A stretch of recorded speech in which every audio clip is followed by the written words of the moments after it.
Now, this goes out to those new investors, the beginners.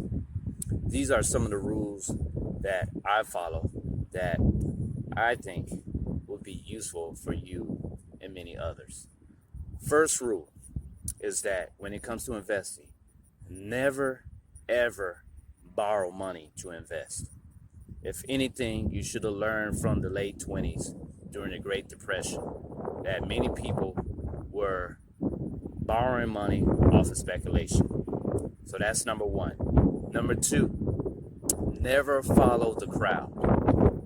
And you know what I'm talking about. Those retail investors, AMC, GameStop, and many others. Number three, set your own path. Do not follow the others. Do your research.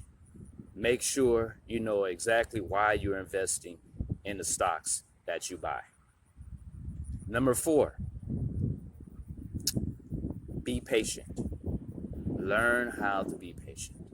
Because remember, at the end of the day, because those who are patient are the ones who get that long-term investment money. Because that's the name of the game. You have to be in it for the long term, not a fly by night, not one day you put in some money and then the next day you're a multimillionaire. That's very rare. So the ones who actually are making the money are those who are patient for the long haul, the long term. Number five.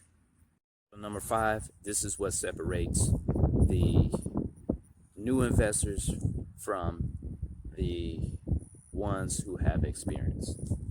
Now, the last one is very important that you understand, and that is consistency.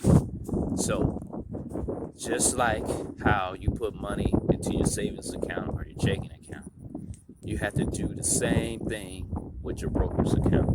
You got to treat it like a savings account. So each month, you should pay yourself, and that should be automatically.